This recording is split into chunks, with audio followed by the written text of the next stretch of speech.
Hello and welcome back to Perspectives. On today's show, we're going to shatter the illusion of a key piece of Sikh modern history. The theme of betrayal is tragically common throughout Sikh history. Many are blamed, whether it's the Indian state, Nehru, even the British. But what if I told you one of its greatest betrayers was a supposedly Sikh hero himself? Well, stay tuned to find out the truth behind a pretty shocking betrayal that would otherwise have seen the establishment of Khalistan 78 years ago. And on a more positive note, we have a collection of positive stories including the establishment of a new Khalistan Embassy, a heroic Sikh who didn't just walk 156 miles but then competed in a marathon at the end of it, all for charity of course. And if you're like me and a fan of Punjabi cuisine, well, great news on that front as it's just been globally acknowledged for its quality. All this and more on today's show. And of course, at the end of the show, we'll take a look at loads of great comments which filled up beneath the videos over recent days. So thank you for your loyalty and your contributions. Right, let's get underway. Now, this is an interesting story. And it's, as I said in the intro, it's actually a very shocking story. Indeed, this is a piece of history that every Sikh child is apparently, I gather, taught as pretty much gospel truth. But of course, and I have to say thank you to Punjab, one of our regular contributors who highlighted this video, brought it to my attention, and I sort of dug into this a little bit more, did a little bit more research and realised actually there really is a pretty shocking story behind this, and it totally goes against what has become the accepted truth in the Sikh community. And I'm going to give it a bit of a forensic audit, as I like to do. And it's all about Master Tara Singh. And for decades, the image of this guy, Master Tara Singh, on the steps of, for example, the iconic image of him on the steps of Lahore Assembly, ripping the Pakistan flag and shouting, "Pakistan Murderabad." It's been framed as the ultimate act of Sikh defiance back in 1947 at the time of partition. But what if it wasn't an act of heroism? What if it was actually the final scene in a long-running piece of theatre? A script not written by the Sikh community, not written in the Gurdwaras, but actually written by the Indian National Congress, the Brahmins, the early offices of Hindu nationalist groups. Sadly, that does appear to be the case. Let me play you. This is a video, and as I say, thanks to Punjab for bringing this to my attention. I'm just going to play you the first section. It's in Punjabi. This is why I'm not going to show you much of it, because obviously I can't understand it. But this is the video, and it brings in the story.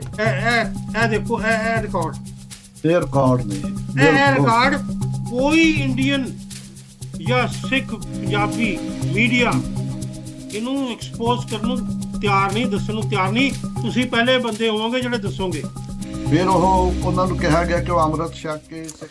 And on it goes for nearly an hour, I think, that video. But basically what you're looking at is a recent discussion on a channel called Media Rays between two gentlemen, Inderjit Singh Grewal and S. Baldev Singh. It's in Punjabi, of course, so for us English-only speaking lot of us, I've researched the evidence on your behalf. I've actually used a lot of technology just to try and understand what was in this video, and then, of course, gone out and done a lot more digging myself just to try and find out some of the truth behind this. Basically, they're making the claim that, I have to say, it's a pretty explosive claim, that the man that Sikhs call Master was in fact a plant. He was a Hindutva plant, a strategic asset installed deliberately to make sure that when the British left, Sikhs wouldn't walk through the door of independence, but would instead be very deliberately herded into the Indian Union. Essentially, the whole thing was a con. So I want to look at a gentleman called Nanak Chand Malhotra. So who is this guy, Nanak Chand Malhotra? Well, we know him as Master Tara Singh, but he was actually born Nanak Chand Malhotra. Oh, there he is. He was born in 1885 to a Hindu family in Rawalpindi. That's in modern-day Pakistan. Lovely city, actually. I've been there myself many years ago. Anyway, now, Conversion, of course, is a big part, beautiful part of the Sikh tradition, but the question raised by researchers like Baldev in that video, Baldev Singh, it's not about faith, it's actually about patronage. Who actually owns the mind, effectively, of each individual? Now, the allegation is that Tara Singh's conversion to Sikhi and his meteoric rise were actually overseen by a guy called Pandit Madan Mohan Malviya. Who was he? He was the founder of the Banaras Hindu University, and he's a huge figure in early Hindu nationalism. Now, why? Because the Hindu leadership at the time saw the growing Sikh desire for a sovereign Sikh state, and they saw this obviously as a massive threat to a united India. Of course, as India gained its independence from the British, it wanted to be this united nation under, of course, Brahmanical control. And Sikhs, as we've always maintained in almost every single show, Sikhs have always been that existential threat to Brahmanical control of India, ever since partition and arguably before. So when partition hit in 1947, the British pulled out. Of course, they handed control to the Brahmins, and the Brahmins knew there was only one people who actually could threaten that control that they've been handed. That, of course, was the Sikh community. So this guy, here he is, Pandit Madan Mohan Malviya. Oh, I need to tell you about this guy, because this is, again, it's a real spider's web of intrigue and a spider's web of evil, I have to say. To understand why, don't forget, this guy, Pandit Madan Mohan Malviya, basically mentored Tara Singh. And you need to understand how important this guy is. You've got to look at who Madan Mohan Malviya was. In the history of the Hindu right, in the right wing, Malviya is basically the grandfather of the nationalist movement. He didn't just support Hindu interests, he actually built the machinery to enforce it. In 1915, he founded the Hindu Mahasabha. A decade later, he became the intellectual godfather of the RSS. This guy basically is the RSS. This guy was the mentor to Tara Singh. So the link between Malviya and the RSS wasn't just ideological, it was institutional. When the RSS was struggling in its early days, in its infancy, Malviya stepped in and he invited the RSS founder, a very well-known name, K.B. Hedgewar, yes, the founder of the RSS. He invited Hedgewar to his Banaras Hindu University, providing the group with its first national platform, and even gave him an office right in the campus, in the university campus. In other words, Malviya saw the RSS as the soul of the Hindu nation. So when researchers allege that Malviya was the one grooming a young Nanak Chand Malhotra, the man who basically became Master Tara Singh, they're not just talking about a mentor-student relationship. They're actually suggesting now that Tara Singh was a strategic asset of the early Sangh Parivar, basically the RSS. So you've got to think about the implications of this. This is huge. If the man tasked with leading the Sikhs was handpicked by the man who built the RSS, then Tara Singh wasn't working for the Khalsa Panth. He wasn't working for Sikhs. He was a high-level plant placed within the heart of the Sikh movement to make sure it never broke away from the Hindu fold. It explains why his name stayed as Malhotra on official records long after his conversion to Sikhi. He was a man on a mission. And that mission was clear. It was the preservation of a Hindu-dominated, united India at all costs. Basically, the guy was an agent for Hindutva, for the RSS. So the media raised researchers in that video claimed that even after his initiation into the Khalsa, his name remained Nanak Chand, on official school and college registers. He was, as they suggested, a man with a foot in both worlds. A Sikh leader in public, but privately viewed the Panth as merely just another branch of the Hindu tree. And again, it really resonates painfully with this constant RSS mantra that Sikhs are really Hindus. Essentially, he is the embodiment of that. So you've got to think about this. From Tara Singh's point of view, if your primary loyalty is to that Hindu tree, of course the Hindu nation, and not the branch of it, the Sikh nation, then every single decision that you make for that branch, for the Sikh people, will be designed to keep it attached to the trunk of the tree. So this is an absolute classic case of controlled opposition. This is an old tactic. We see even today, controlled opposition, where you install a leader who speaks the language of the people, but actually works instead for the interests of the establishment.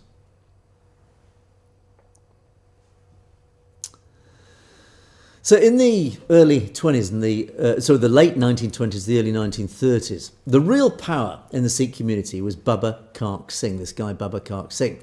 He was a very splendid gentleman there with his kirpan. He was the uncrowned king of the Sikhs. He was a radical, he was uncompromising, and most importantly, he was deeply suspicious of the Congress Party and, of course, of Nehru. And he famously refused to join the civil disobedience movement that was happening at the time because the Congress flag did not include the Sikh saffron colour. What Kark Singh wanted was sovereign identity. He basically was an early day Khalistani. So of course the Congress Party needed to get rid of him. They recognised he was one of the key motivators for the establishment of Khalistan back in the early 20th century.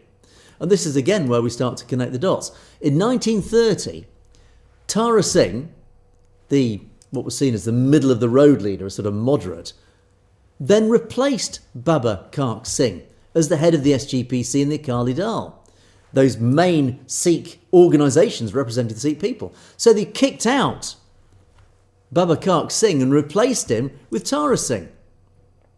Well, how did they do this? Well, that video in Media Rays, they actually point to a specific incriminating event that happened in 1931.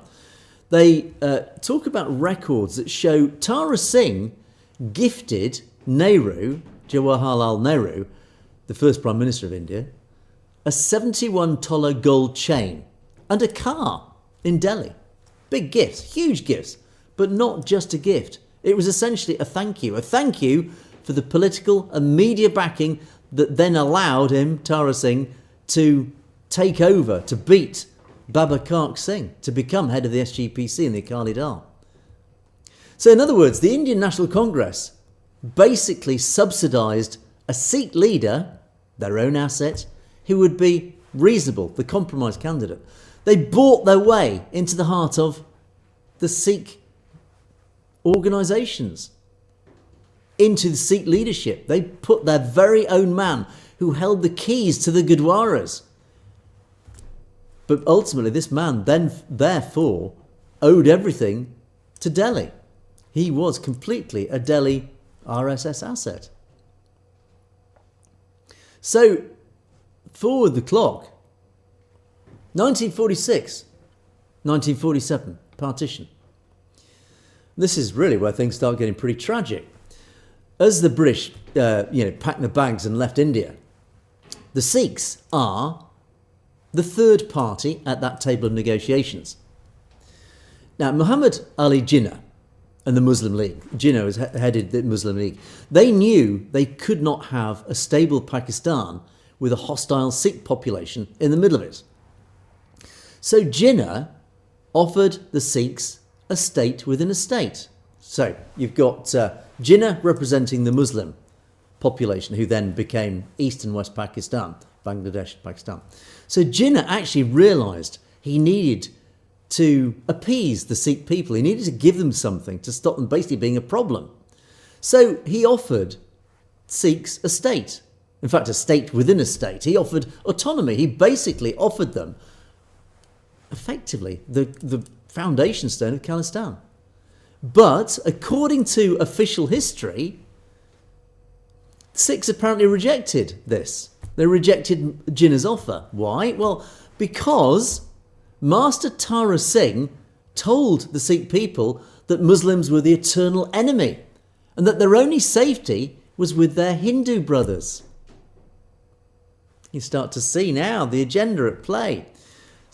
Tara Singh talked the Sikh people out of taking the offer from Jinnah and said, no, you're better off with the Hindus, because the Hindus will remember, we talk about this regularly, the Hindus promise, we'll give you your autonomy, which of course they then betrayed.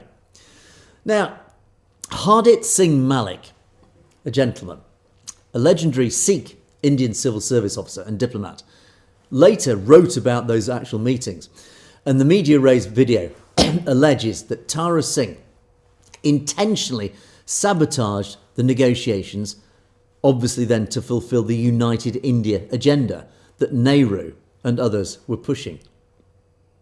And then, of course, what followed was the carnage of partition. So March 1947, by ripping that flag in Lahore, Tara Singh, in that iconic sort of situation, he didn't just make a statement, he then triggered a communal war. That war made partition inevitable and forced millions of people, that probably the largest human exodus in history of partition. Millions of Sikhs fled into the arms of India as refugees. And of course, the millions that died in that process. It was, for Tara Singh, a masterstroke of geopolitical engineering. By starting the fire, he made sure the Sikhs had no choice but to seek shelter in the house of the person who actually gave him that gold chain. An utter, total betrayal. Now, if you think the betrayal was just Nehru breaking promises, that is only half the picture, of course, because Baldev Singh points to this book, India from Cuisine to Nehru and After, by Durga Das. It's apparently a highly respected journalist of the time. Page 269, which I don't have sight of, apparently on page 269, Durga Das records a conversation from September the 20th, 1947. That's just 1 month after partition. And he states that Nehru actually offered a separate Sikh state. He called it Khalistan in the text. And this was an offer designed to resolve the communal violence and this, what he called the Sikh problem. And Nehru apparently said, quoted in this book, Nehru said in that conversation, in that negotiation, you want a state? Take it. And then, according to the record, Master Tara Singh said no. Now, why would he say no? Because he wasn't a Sikh nationalist. He was an Indian nationalist in a turban. He was a plant. He was an agent of the RSS. If he'd accepted a sovereign Khalistan in 1947, the dream of a united India would have died there and then. His job was to keep the Sikhs in the Union at any cost. He'd spent 20 years sidelining real nationalists like Baba Kark Singh for this big moment. He did not want a sovereign state for the Sikhs. He wanted a Punjabi Suba, a linguistic province within India. Essentially a glorified municipality, which is essentially what happened in 1966 under the Reorganisation Act, when Punjab was just reduced into this tiny state based on the Suba principle, the principle we want a state with our own language. Basically, Tara Singh traded Khalistan for a local regional council. Now, if you've still got any doubts about this, look at this. His final act in 1964, Master Tara Singh became a founding member of the Vishwa Hindu Parishad, the VHP. If you don't believe me, here it is. This is their website. Today, I took the screenshot today. Founders of VHP, Master Tara Singh, a veteran Sikh leader of the post-independence period and a respected elder in the Sikh community. The VHP is the backbone of the Hindutva movement. It's an organisation dedicated to the idea that all religions born in India are branches of Hinduism. By joining them, Tara Singh effectively completed the circle. He began as Nanak Chand Malhotra. He lived as a master of the Sikhs and ended his life as an architect of a movement that seeks to dissolve the Sikh identity entirely. So when we put all this together, what is it that we're seeing? We're seeing a career of consistency. We're seeing a leader who was installed deliberately to neutralise the radical Sikh spirit, who deliberately sabotaged the chance for real independence in 1946, and who deliberately turned down a sovereign state in 1947. So the question today is pretty simple. If the leadership was compromised then, what's happening today? Are we still following this same script? Does the RSS still actually hold the Sikh leadership in its own grip? But this story, thank you Punjab for highlighting this, and thank you to Raise Media for their video. It explains a lot. As I say, it totally rips up some of the accepted history of the Sikh people through the 20th century. It explains why Sikhs were betrayed during that period of the 1940s. It explains ultimately why Khalistan was never allowed to happen, why it so nearly happened in 1946. The offer was there from both Pakistan and from Nehru, the person who people blame now for betraying the Sikhs. Ironically, Nehru, if this is right, offered Khalistan. But it was the RSS, through their agent, Tara Singh, who prevented it happening. His life was dedicated to betraying the Sikh people, to ensuring that the Brahmins, the upper caste elite of India, now, to this day, 78 years later, still maintain control over what should have been Khalistan. And that is pretty explosive stuff. It's amazing. So there you go. Let me know your thoughts. Do you think that's true? The evidence seems to point it. As I said, that the fact that Master Tara Singh's name is on Vishwa Hindu Parishad. There you go. So let's move on. Now, I've looked at all the sad, tragic betrayals of all this. This decades-old attempt to keep the Sikh spirit tied to this narrative that really they shouldn't have been tied to. But I'm delighted to say, and don't forget, and from a more positive aspect, despite all these betrayals, despite this history, this whole sequence, this consistent sequence of betrayals, not just the Sikh spirit, but the spirit of Khalistan is very much alive and well and thriving. Those chains that the Hindutva RSS controllers of India have tried to tie the Sikh people up with are breaking. Unfortunately, not through violence, but through something a lot more intelligent and sophisticated. How often do I say the Khalistan movement is intelligent and sophisticated? It is playing a long game now. It is understood. It couldn't win through militant force in the 80s and 90s. It was up against something too physically powerful. But instead, it's changed, it's pivoted, it's changed its strategy, and this strategy is working. It's all about infrastructure. Infrastructure, there's a big word. Well, it's a multilateral infrastructure. It is approaching the whole Khalistan concept from many different angles. It's building the base of a pyramid. The broader the base, the higher the summit can be. It's a simple logic.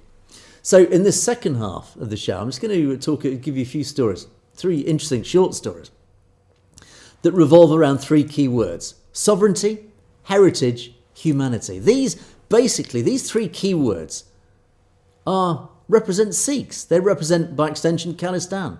They basically show the world what a modern Sikh nation looks like.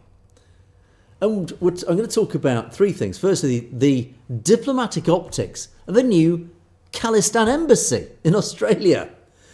I'm going to talk about the soft power of Khalistan.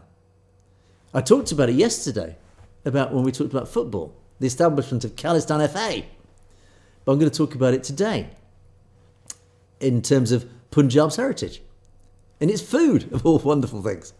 But I'm also going to talk about the evolution of the gurus, the very gurus' martial spirit that still exists today in the 21st century has evolved and now manifests itself in some fabulous ways, which again I'll talk about shortly.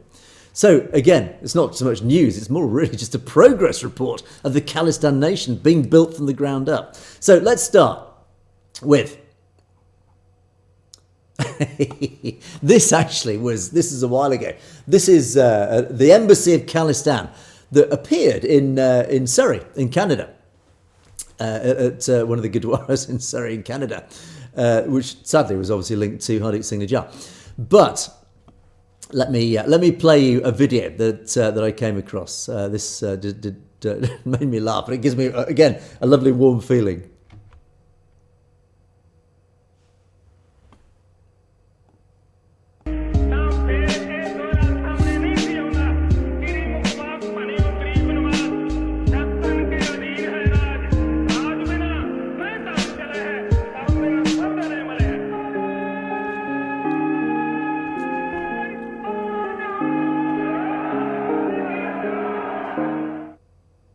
Excellent. Now I'll keep that playing in the background, just on a loop, just whilst I talk to you. This is in Australia. Is that playing? There we go. So this is the new Democratic Republic of Khalistan's embassy in Australia. It's easy to mock, but this actually has a bigger story to it. What you're seeing is actually being hailed as the opening of a Khalistan embassy, or effectively a liaison office, to give it a bit more of a realistic title. Now, the critics and the old keyboard warriors that we see regularly on social media who have a go at these, they see these things and they'll always have a go at these. It's not a real embassy, it's nonsense. They don't have a seat at the United Nations, etc., etc. Yeah, I mean, it's easy to sort of mock and say, well, it's not a real embassy. No, it's not. But they're missing the point. They're missing really the key point of this completely. It's all about optics and infrastructure. That word again, infrastructure. So, in the world of nation building, when you're trying to establish a new country, like Khalistan, you don't wait for permission to exist. You've got to actually get out there and act as if you already do, as if that nation already exists. And this office in Australia is actually a physical manifestation of a state in waiting. And it's almost, if you think of it like a building site, a construction site, before you see the building, the skyscraper, whatever, you see the foundations being dug and the site office being established. This is essentially the foundations and site office of the Sikh Republic. It's symbolic, in other words. It's visible, it's visual, it's symbolic. So, as I said, it's all about the optics. If you act as if Khalistan already exists, almost through the logic of manifestation. This is a huge thing in the world, manifestation. You manifest what you want. There's a whole sort of belief system amongst, certainly here in the West, of manifestation. If you believe that it exists, then you are manifesting it to happen. And this essentially is the manifestation of that. But in reality, this actually does serve a purpose. It does serve as a central hub for the global referendum, a place where the democratic will of the diaspora is being categorised, documented, and of course protected. But more importantly, it is a statement of intent. And it's a statement of intent to the Australian government, to, as per the previous picture, to the Canadian government, but also to the wider world, that says very clearly, we are a people with an organised leadership, a diplomatic protocol, and of course, a physical presence. So, using this term embassy, yes, it is aspirational in reality, but the movement is essentially engaging in what's called institutional normalisation. What they're doing is they're training the world to see, they're indoctrinating, let's say, the world to see that Sikh identity is not just a religious minority within India, but it does have a sovereign entity with its own foreign policy. It does have a physical manifestation. This is what it looks like. Again, I talk about manifestation. This is, as I say, it's very easy to mock these things, but they actually, believe it or not, do have a real world impact. They do make a difference. Every time an Australian official walks past this office, or a local citizen sees, the Nishan Saib flying over a professional liaison centre, that is this. The idea of Khalistan, it changes from just being this sort of aspirational dream, something that exists in the virtual world, to something more tangible, something more real, something that has geopolitical reality. So it's very subtle but very clever statecraft. Basically, they're laying the foundations before the house is built. This is sort of the visible foundations. So, as I say, it does actually have an impact, this. And it's very easy for the critics to sort of say, it's a joke, you know. It's not a joke. Actually, these things do send out a very visible message. As I say, it's laying the foundations for the real infrastructure when it happens. It's building the base of that pyramid. So let's move on then to the second section of this. I love this story. Here you go. Soft power. We talked about soft power yesterday when we talked about the Khalistan Football Association being officially accepted into CONIFA, the Confederation of Independent Football Associations. And those of you who missed it, do watch yesterday's show, because it was actually my favourite piece from yesterday's show. It was CONIFA is the global stage for nations, minorities, isolated regions that aren't actually yet officially recognised by FIFA, which is the main governing body of global football. So when the Khalistan Football Association takes to the pitch, in reality, they're not just playing a game. What they're doing is they're projecting actually a national identity. In other words, it carries a huge amount of soft power. And this ties in perfectly with this extension of soft power. Again, soft power is something that's very subtle. It's very lateral. It's very broad. It's not in your face. Khalistan protests with Khalistan flags. It's something just a little bit more subtle. It's just underlying. The message is sort of embedded between the lines in another story. And this is the other story within which Khalistan is quietly embedded in there with its soft power. The Taste of Punjab.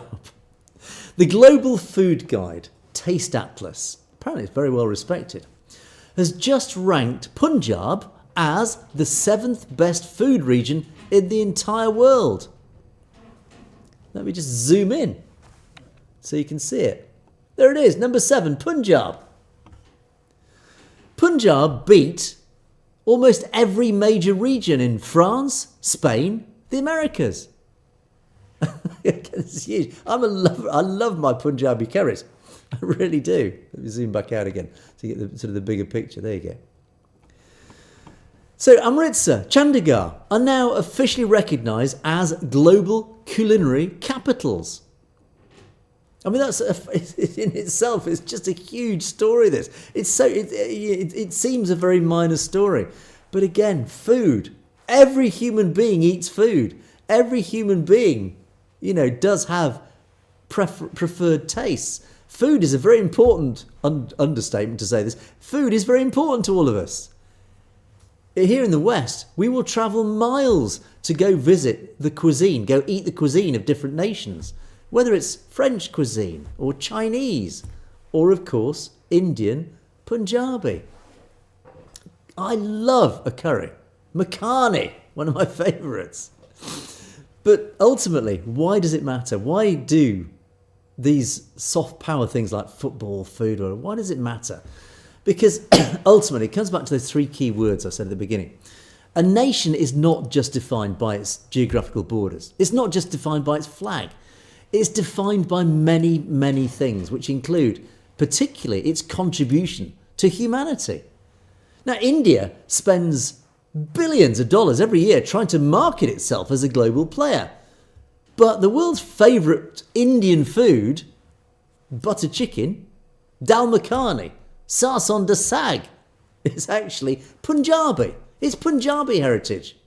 As I say, I have a makhani on a regular basis, one of my favourites. So when people around the world are tasting Punjabi food, or they're watching Punjabi Khalistani athletes competing under a Khalistani banner on the football pitch, they're experiencing that, what I call the soft power of the Khalsa. In other words, it's a multilateral attack. It's a multilateral strategy to bring Khalistan to the world. Again, you don't just bring it out just through legal meetings in the United Nations in Geneva. You bring it out so the whole world, almost without realizing it, osmotically absorbs. That's a very scientific phrase, but basically they absorb without them realizing. They absorb Punjabi, therefore Khalistani culture. They get to see without realizing it. Oh, that's Khalistan. This is Khalistani cuisine. Oh, that's a Khalistani football club. That's Khalistani culture, heritage, etc., etc. Or it has to be approached from every single angle. Essentially, it is an extension of Khalistan culture that the Indian state simply just can't control. They can't co-opt into their own ownership. They can occupy the land, but they can't occupy the flavour of a Makhani or the talent on the football pitch. So by excelling, as Punjabis do, Punjabi Sikhs excel in so many things, like food, like sport, hockey, prime example. Khalistanis are showing the world that Punjab has more to offer than just being a buffer zone for Delhi. The people that will form the people of Khalistan are a world-class civilization. Soft power, this soft power is part of that bridge that then leads on to the hard power sovereignty. So again, it's a relatively small story, but it all adds up. It's all accumulative. These soft power stories, they're all adding to the breadth of the Khalistan story. That's why it's important. And then, of course, the final key word, modern martial spirit, the heritage, the power, whatever you want to call it, of the Sikh people. Humanity is the key word that I used at the start of this. The human aspect of Khalistan. This guy, Mani. This is brilliant. This is a final story today. It is one, I have to say, of individual huge achievement, individual greatness, let's not underplay it, that actually speaks for a collective history. Mani Singh Kang, fabulous character, just completed his marathon madness, as he calls it. This is a 156-mile non-stop trek from Wolverhampton, that's in the Midlands of the UK, down to London. So he's walked from Wolverhampton to London, 156 miles, arrived in London just for the start of the London Marathon that happened over the weekend. Didn't sleep, just pure, unadulterated Sikh grit. It's brilliant. He's raised, apparently, over £345,000, that's $500,000 or more, actually, for one of our charities, Dementia UK. And if you look at Mani, I'll show you a video in a second, running in his Wolverhampton Wanderers kit, with the names of dementia patients on his trainers, what you're seeing ultimately is a modern manifestation of the Sikh martial spirit. Fabulous achievement. Well done to Mani. Let me play you. This is him. Oh, give you some sound. Samosas for donations to Dementia UK I'll start. since 2018. Stop. I'll start that again because there's an important fact at the beginning. Listen to Mani this. Singh Kang is a fan favourite at Wolverhampton Wanderers, where he's been giving away samosas for donations to Dementia UK since 2018. Any donations, grab a samosa! Over the years, he's sold 250,000 of what he calls his humble little triangles. But his fundraising isn't limited to feeding hungry fans. He's ran marathons, scaled the 3 peaks, and walked hundreds of miles to other football grounds for the charity. Challenges I do, they are mental challenges. I think that's a strength I get from my faith and my way of life and the support from the people, and also focusing on the people we're helping. 1 in 2 families will know somebody with this condition. The money Mani's raised goes towards services such as specialist animal nurses who visit people suffering from dementia in their homes. Human beings can do so much good. The energy we use comes from within us, and it's just sitting there, so we might as well use it. Mani Singh Kang is a fan favourite at Wolverhampton. What a guy. What a guy. It's just, and with all due respect to him, he's not a young man either. And he's just done that incredible physical feat. He's sold 250,000 samosas. I mean, that in itself is a feat. But of course, it does go back historically. The 17th century, Guru Hargobind Ji the Sikh guru, he introduced the concept of Miri Piri. This is the balance of spiritual and temporal power. Watched my podcast actually last week with Dr. Sandy. We talked a lot about the Miri Piri and what it really means today in the 21st century. But Guru Hargobind Ji transformed the Sikhs from a passive community into Sant Sipahi, these saint soldiers. He knew that to protect the weak, a Sikh had to be at the peak of physical fitness. So he encouraged sports, he encouraged wrestling, horsemanship, martial arts. But of course, not just for war, but for just basic capability. Now, Mani Singh, he's obviously not carrying a sword these days. Well, he might be carrying a kirpan, I don't know. But ultimately, he is carrying that same spirit. He is the modern day Sant Sipahi. He is the modern day saint soldier. He's using his body as a tool for the welfare of others. This is the Sarbat Dabala. Again, we touched on it in one of my recent podcasts, the concept of Sarbat Dabala, welfare for all. And that is what he is doing in spirit. Not in spirit, in real. And this is the reality of the Sikh identity. This is why Sikhs are so well regarded, particularly here in the UK. Whether it is this incredible, monumental 156-mile walk followed by a marathon, or whether it's a 100-year struggle for sovereignty, it's all about stamina. And this is what Sikhs have in bounds. They are built to play the long game. And the gurus, as I understand, taught Sikhs that physical well-being is a prerequisite. It's obliged. You have an obligation as a Sikh to look after yourself so you can do seva, your selfless service. You can't help the community if obviously you're not strong yourself. So that's why it's so embedded in the Sikh faith. And what Mani's done is showing the world that the Sikh lion, the Sikh Singh, hasn't gone soft. Very much the opposite. The martial spirit of Sikhs' ancestors has now evolved into this spirit of humanitarian endurance. And he's not doing this for just to raise his profile. It's not an ego-driven thing. He's doing it basically because he's doing what Sikhs do and Sikhs do well. Sikhs show up, they do the work, and they don't stop until the mission is complete. You only need to look at the charities that are always there on the front line, doing their service, their seva, helping humanity. And Mani has done exactly the same here in the UK. So please do go along. Particularly if you're in the UK, visit his Just Giving page and please help support him. As I say, his achievement is massive. I mean, his body must be suffering now, but oh boy, he's earned it. So please reward him. And ultimately, it goes to a really important charity. So well done to Mani for that incredible effort. It brings tears to the eyes thinking about what he must have endured in that. So well done to him. So just to wrap up then, let's just wrap up this sort of news side of the show today. I did say at the start of the second half that I was focusing on those three key words: sovereignty, heritage, humanity.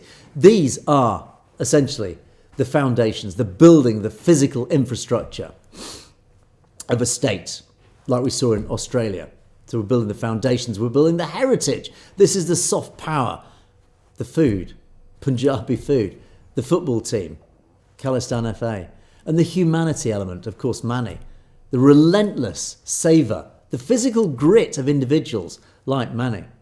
So when you put these together, again, you think about India's accusation, oh, Khalistan, it's a fringe movement. No, it is not a fringe movement. It is a nation in motion. We're building embassies. We're winning world culture. We're training the soldiers of service. So, again, you go back to Master Tara Singh, who tried to tell Sikhs who they were. No. So whether it's outside that embassy in Australia or the kitchens, the Punjabi kitchens of the world, or, say, on the streets of the marathon route in London, Sikhs are very clearly telling the world who Sikhs are, and most importantly, what Khalistan is and what it represents. And it's all good. Simple as that. So well done to everybody on that one. Great stories. Right, okay, let's move on. Clock counting down. Let's get on to our comment section. Thank you, as always, to all of you for all your huge efforts that you take to contribute to the show. Thank you. for that. Hardal kicks us off today. Sorry, Hardal, I didn't fully understand what you meant by this. Can you please give the latest news of the day and the podcast of you and Dr. Grohl in Punjabi? Are you asking for the whole show in Punjabi or just an excerpt? I don't know, because there is actually a timestamp there. I couldn't quite work it out. Maybe you can drop me a line, send me a message at satellitetv.com. Exactly what it is. Ultimately, I can't translate. I think there are ways to translate. I think if you use AI, it can actually translate these things. Unfortunately, I'll try and look into it. Unfortunately, Hardal, I couldn't fully understand what specifically you were asking for. I think Stay Safe dropped in and said, "Oh, don't worry, Dr. Growell." And I know Dr. Growell does monitor the show. He might be able to help on that one anyway. So I'd say, just if you could just clarify precisely what it is you want. But also bear in mind, I can't translate the show into Punjabi. You might have to resort to technology for that one. Punjab. Happy St. George's Day. Yes, thank you. Patron saint of England, St. George. Apparently he's not even English. I think he was Turkish or something. It doesn't matter. It's all symbolic. You talk about the race. There's a lot of comments actually about hate and hate crimes. And this really sort of really introduces us into this. The racist attacks on Khalistanis or turban-wearing Sikhs across Canada has to be organised. And so the point here is, look, we need to look behind the scenes. Why? Of course, Sikhs have been in Canada for over 100 years. I think it's 120 years now. Why on earth are we suddenly seeing this ramping up of hate crimes against Sikhs? And it's actually not just Canada. It's across the diaspora, as per my earlier reports on this. And as you say, we need to try and dig behind the scenes and find out what's going on, because it's likely that we will find India behind this. And yes, you're absolutely right, Punjab. Indeed, we will, because I've talked about it quite a lot, actually. We do know that the Hindutva forces in India have a huge budget. And I think it was one of my podcast guests. It was Bhajan Singh Binder. Actually dug out the fact that he believed there is a $450 million a year budget allocated for pushing pro-RSS, pro-Hindutva, pro-nationalist propaganda around the world. $500 million. That's a huge amount of money. So yes, it is most likely that some of that money is channeled into Canada, here in the UK, US, Australia, wherever, to ramp up the tension. We do know that Hindutva leverages right-wing extremists against Sikhs. They see anything that happens to be unaligned with Sikhs, and they'll jump on board that bandwagon, and they'll say, yeah, you need to hate the Sikhs, and they'll steer them against the Sikhs. So that's, I think, why we're seeing it. And then your final comment, for me only, I will send you a video. It is in Punjabi. Please get it translated. Thank you, Punjab. Yes, it was Punjab. The opening story today about Master Tara Singh. Yeah, indeed. Thank you. As you hopefully you've seen, Punjab, I didn't just get your video. I've led with it. A massive, massive story. So thank you for highlighting that and bringing that to our attention. Big, big story. Stay safe. We continue the story of hate, sadly. It is discrimination. What is the answer? We need our own home and our own lands back.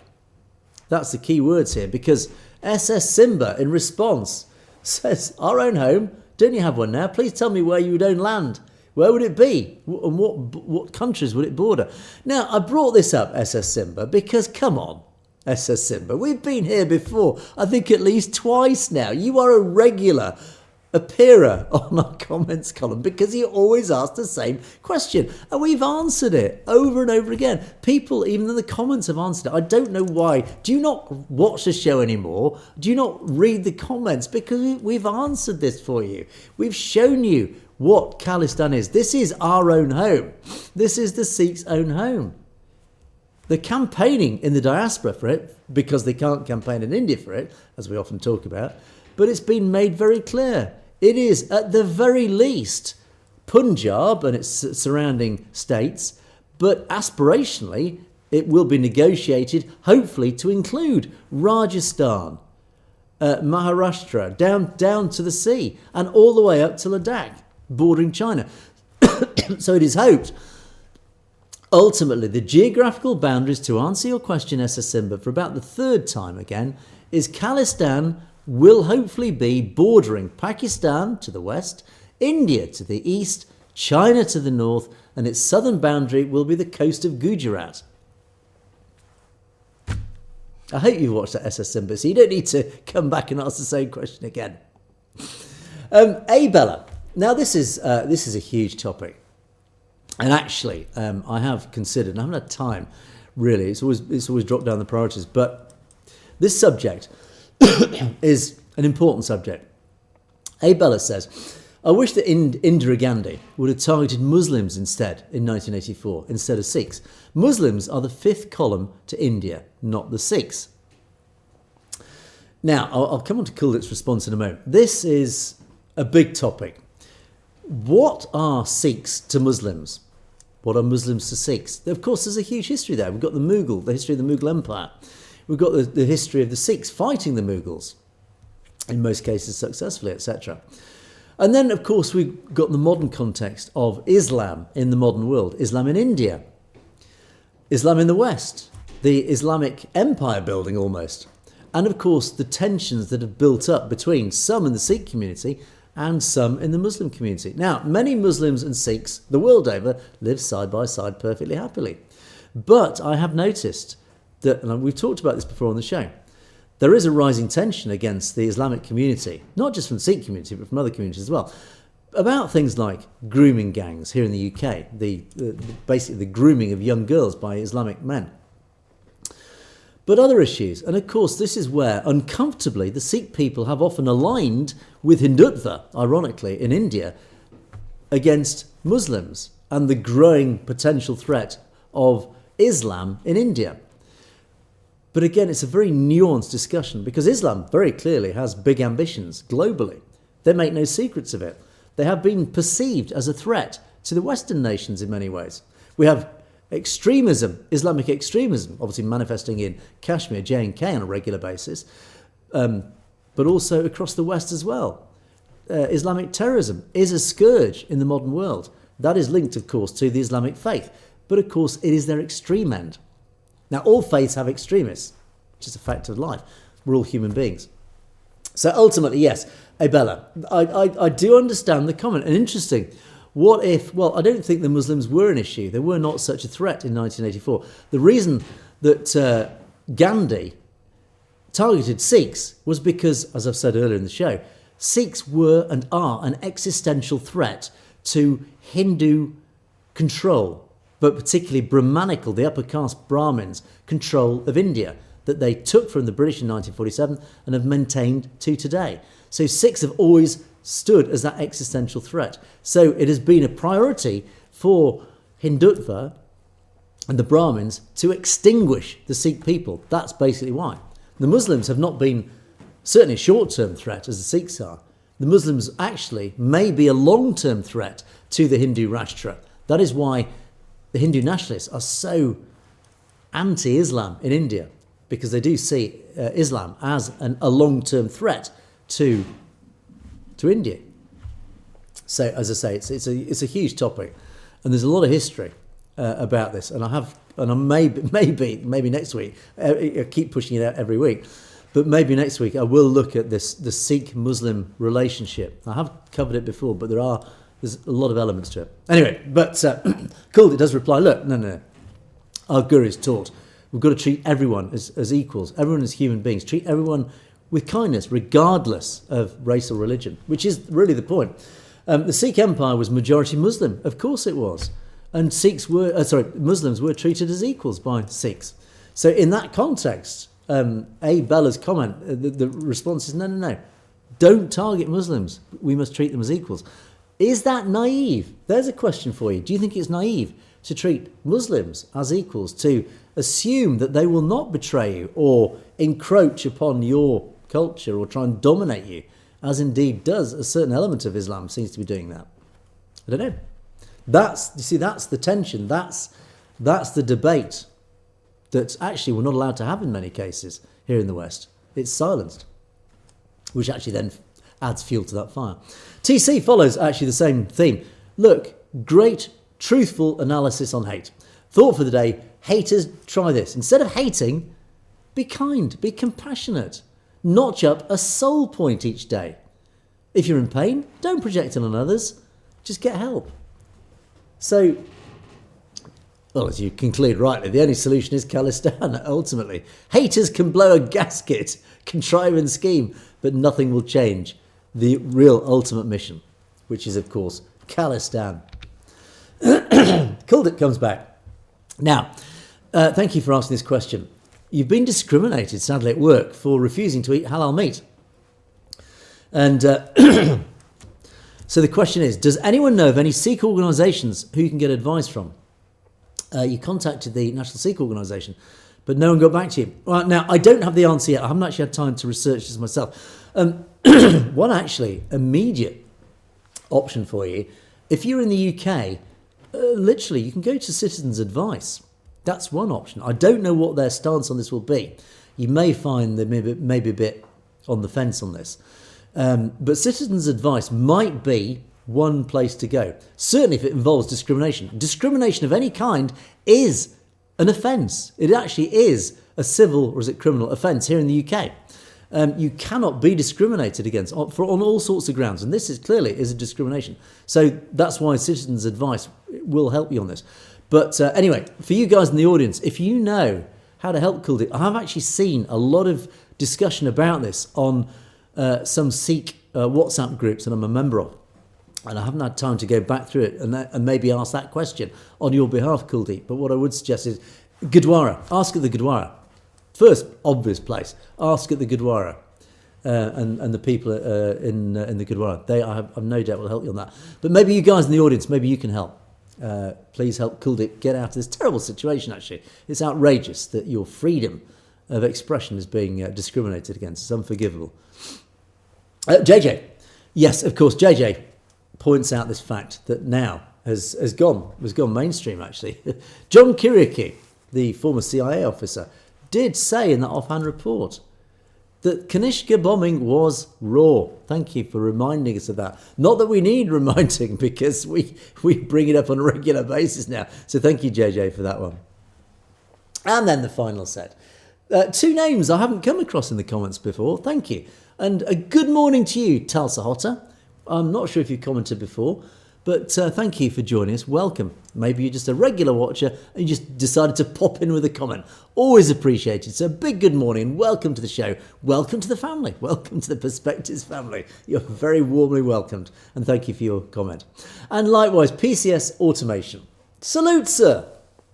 Well, Sat Sri Akal, perhaps more appropriately. Thank you for your greeting and welcome to the show likewise.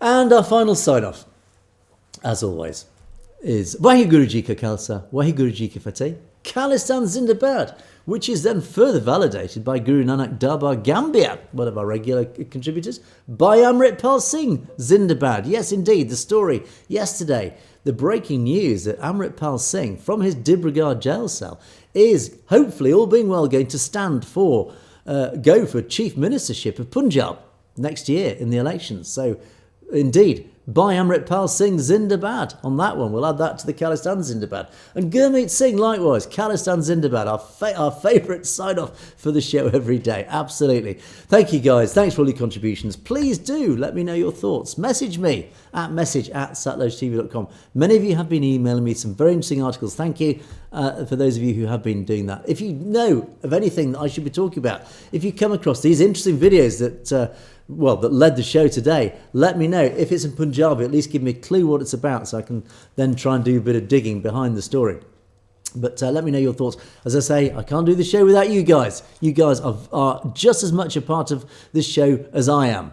As I say, you are fundamental to this. So thank you for all your contributions. Do keep them coming. Let me know your thoughts. Just pop in and say good morning, as Tulsa Otter did. Always appreciated. But that's it for another day. Thanks so much for watching. Look forward to seeing you guys tomorrow. Have a great day.